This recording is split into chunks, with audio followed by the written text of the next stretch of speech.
Ah! It's 10 o'clock. Do you know where your children are? In their socks, of course. I am Billy at _swan_man on Twitter, repping for the Army of Snarkness at Army of Snarkness, also on Twitter. Like the Facebook page, be sure to download all of our fun shit on iTunes, Spreaker, and Stitcher. Bitch! It's Monday. Yeah, Monday. Or not. I mean, you know, for me it's Monday. We're at now, so fuck you. Hope you had a great weekend. I know I did.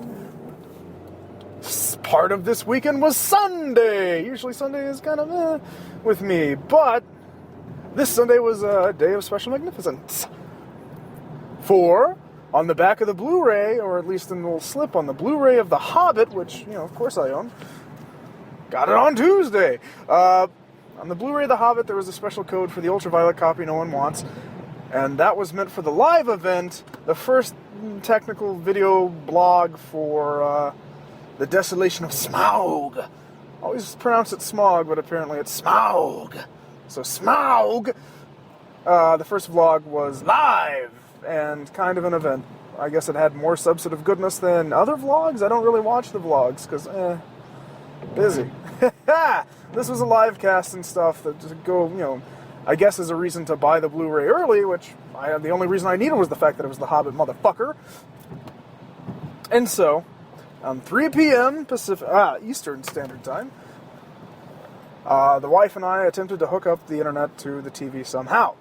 This is a pain in the ass, because couldn't do it through the Xbox, because the Internet Explorer didn't love the Hobbit website for whatever reason, which makes no goddamn sense, but fuck you Xbox for all that.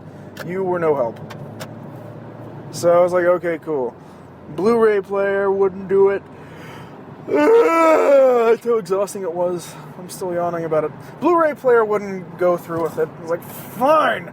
So we did it old school. We hooked up the laptop and used the, you know, screen on the TV and plugged in the nice speakers I have for the computer and used it for the TV and blah, blah, blah. So boom, in color, live streaming, we got Peter Jackson and Jed Brophy for most of it, who's Bofer? Whatever. One of the dwarves I don't fucking know. Not important enough. But he's been in like all the fucking, you know, Lord of the Rings series as something, in some capacity. He's been in pretty much all the Jackson films, so dope. Kiwi. And they're talking about cricket and shit against the UK, which was like a cricket joke. But you gotta understand crumpet before you understand cricket. Boobadoo.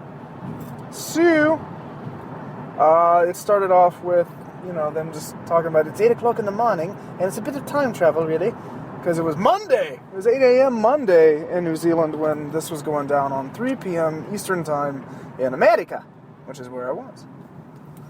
We got the introductions. Oh my god! We got the introductions out of the way with all that good shit about Weta, and talking a little shit, and we go see the offices proper, where Lord of the Rings, where the magic's made, and this is the first time I've actually, you know, seen this kind of tour, because it was, let's see, when was, Return of the King was released on DVD in 2004, so it's been that many. 9 years since I've seen, you know, behind the scenes, Peter Jackson, anything. So I was like, cool, I'm digging, picking up, putting it down, picking it up. So first things first, he goes and walks through his little area, and we go to the mocap studio, and it's D-Bag that plays Azog the Defiler. Love him. Doing some mocap shit, some tedious mocap shit, with a arrow shooting orc, it appeared, but then again, the rendering that they were showing of Azog versus the actor in the ball suits, the rendering wasn't entirely clear as to what or who Azog was yelling at and throwing, but there was a lot of them yelling and throwing, which was fun, except it was the same goddamn motions over and over again, so it was like trying to change your finisher in a wrestling game, because it was repetitive every time, same fucking thing. But Peter Jackson's infamous for, you know, doing like 1,000 takes of the same goddamn shot. Let's try it a little differently, yes? That's why these fucking movies take, you know, so long, but maybe that's also why, you know, we get the choice cuts when we do, and they come together just so well, because they do. Fuck you if you disagree. So, we see that, and we see how Azog happens, and the actor that plays him, and it looks really cool. That was neat. nothing really spoilery there, or Smaugy.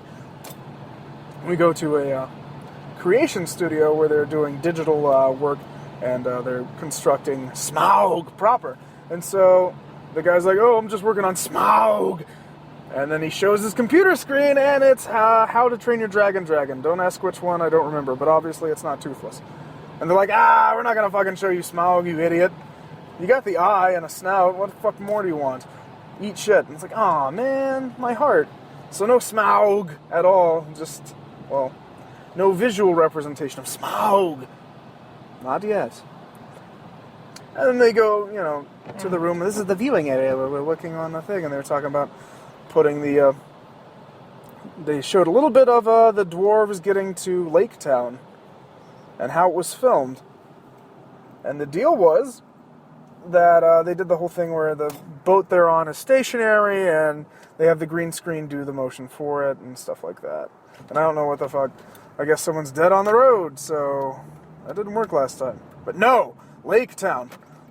So the whole gimmick is that the green screen provides the motion, fans and such, and they have a pool of water, and then you've got your dwarves and your hobbit hanging out on that end of the world. Alright. Sorry, driving. Yes, that's what I'll have to do. Sorry, I'm rerouting. It's a pain in the asshole. Because somebody better be dead, is what I say, and sometimes they are. Glad it's not me. Not yet. And if it is, you heard it here first. From beyond the grave! So, yes, Lake Town. And whilst looking at unfinished Lake Town scenery, we got a bit of an actual scene that is going to be in the desolation of Smaug. And it's Bilbo crying like a bitch for like a thousand times. That's too many, but they showed the same thing. Now, to Martin Freeman's credit, love him. Martin Freeman's credit, he's doing it slightly different every time, every take, much like Ian Holm did when he was Bilbo in it. Double-ended Bilbo. So, I like it. I hate it. Double-ended Bilbo, and he's doing the same cut every time, but it's a little different every time. And the long short of it is, Bilbo's none too pleased to be on a boat going to Lake Town. And he's like, oh, the Shire has a saying, and that is, never head east. Oh, no, shit. Because he said it so many times that fucking I almost knew it. I don't know where I'm going. Oh, yeah, I do. No, I don't. Maybe. Yeah, sure. That'll do. I think. I'm driving and it's becoming a pain in the ass. So his whole thing is, we have a saying in the Shire. We learn it from birth. Yeah, those are the lines. We have a saying in the Shire. We learn it from birth. Never head east. And he says it like 6,000 different times in different ways. Sometimes we have a saying in the Shire. Never head east. Or, we have a saying in the Shire. Blah, blah, blah, blah. So I get that they've got a saying in the Shire, and it's to never head east. That's all I got. So we got a lot of that, and it's cool to see the boat for Lake Town, and they're like, look at all these reaction shots on all the dwarves. It's like, fuck me. And then you get the thing with, as they even call him on the film, the sexy dwarf, Killy, talking about, I don't know, something, what are you complaining about, Master Hobbit? And he's like, I'm pissed off. Because, Bilbo be crying like a bitch. Like he do when he gets his knickers in a twist, and his knickers are truly in a twist. And then we go and we see some Lake Town. Part of seeing some Lake Town, you see Bard, the bowman, played by fucking Luke Evans. And damned if he doesn't look so much like a human possum hybrid, much like Norman Reedus. Sorry, I don't dig the squinchy face thing. That's the thing that I get. I went the completely wrong way. It's like, yay! Double time! Well, it's Lord of the Rings, so it'll be extended. Anywho. So we see Bard the boatman, or the bowman. We see Bard the bowman, and he looks like a D-bag. He looks like D-bag fucking Aragorn, sort of. Like he should, I suppose. And we see Lake Town, which includes Stephen Fry as the mayor of Lake Town. This is his second role, and as he said in the interviews of, sketch comedy he did with Peter Jackson, maybe he'll be in the third. And it's like, fuck. And they had a good little rapport with one another. And they made a little funny bunny with each other. And we see him in his bombastic, people call it medieval Italian or something, the look of it. Renaissance era, it's, the land of men that you see is kind of Shakespearean in appearance. Like Verona, which, made up. So, we get all that, and we get that, the mayor of Lake Town's a total prick, and totally awesome, played by Stephen Fry. Sweet. We get Bard the Bowman being Norman Reedus, and I can't get over that. I just can't. And while doing all this footage stuff, we had questions being answered on Twitter, and a lot of it was an excuse to get video questions by former cast members. Dominic Monaghan did one, and he looked high, and he didn't make any goddamn sense, but we loved him. And Billy Boyd was back and bald, but it was cool. Billy Boyd, he never ages. And, wait. They introduced, there's a new character. Yeah, after a little bit of Lake Town, you get to hear about Mirkwood.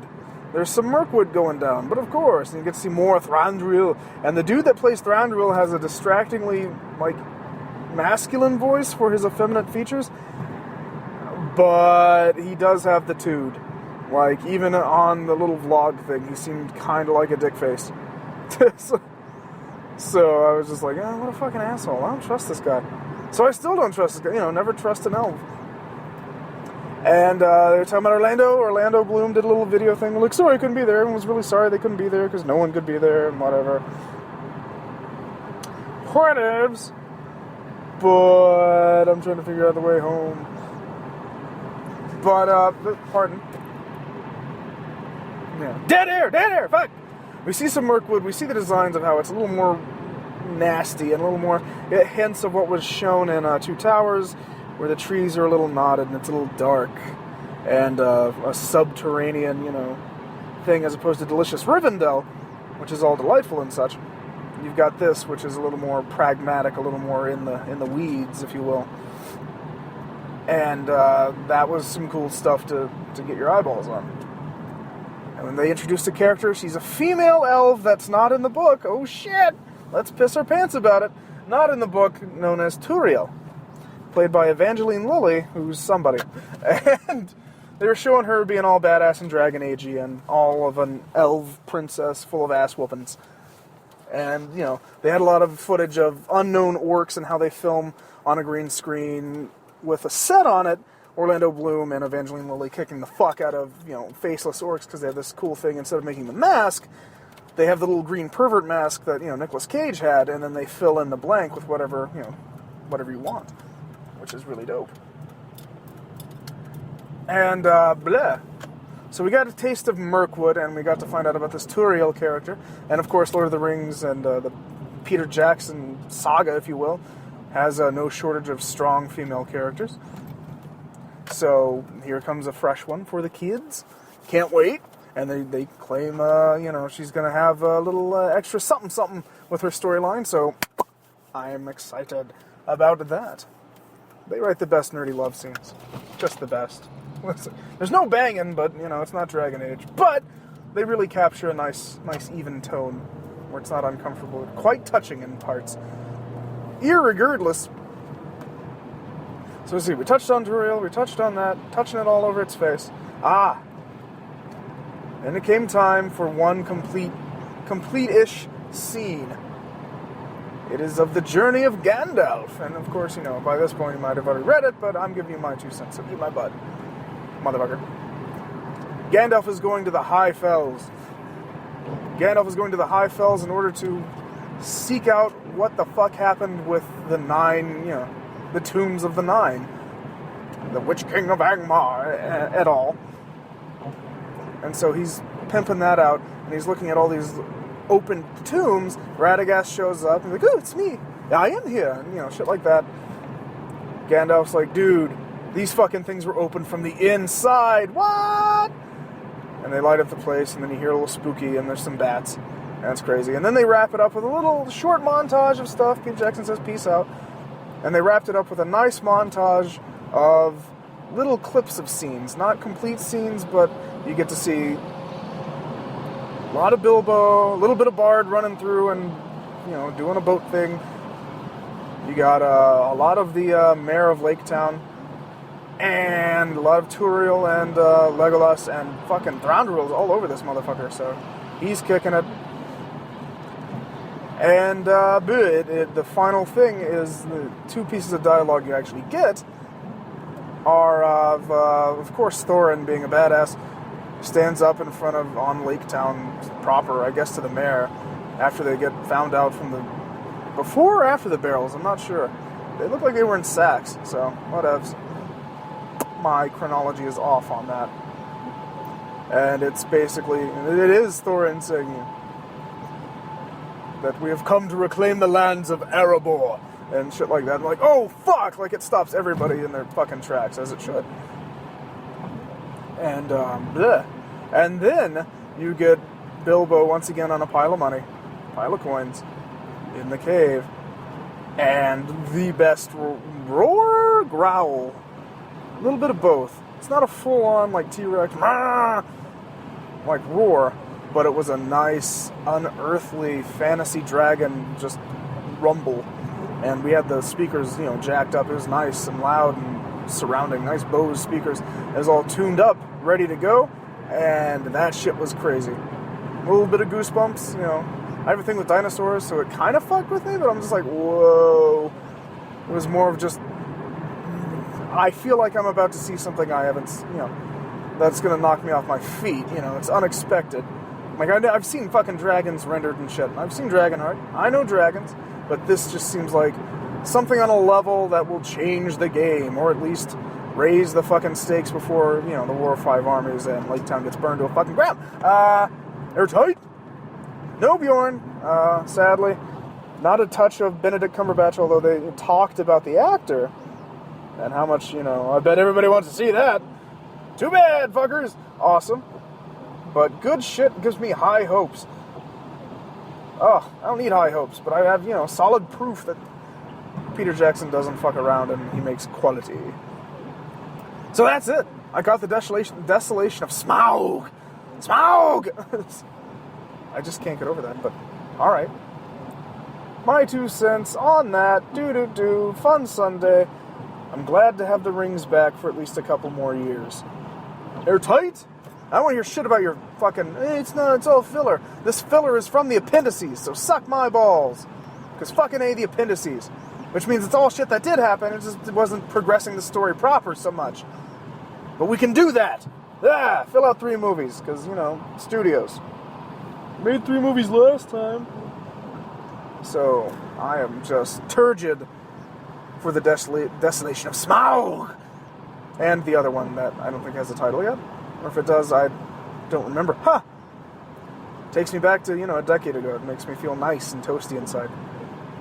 Good shit, Tolkien-verse. Let's talk Tolkien. You want to fucking talk Tolkien? Oh yeah, Stephen Colbert brought out, what was asking a question on the vlog about Mirkwood and whether or not there's going to be a difference between the descendants of Sindar and, I forget the other ones. But he dropped some Silmarillion on my butt, and I was happy to hear it. Made me chuckle. And Peter Jackson says, yes, of course. It's Peter Jackson, fool! He doesn't make filler, he just adds with the appendices.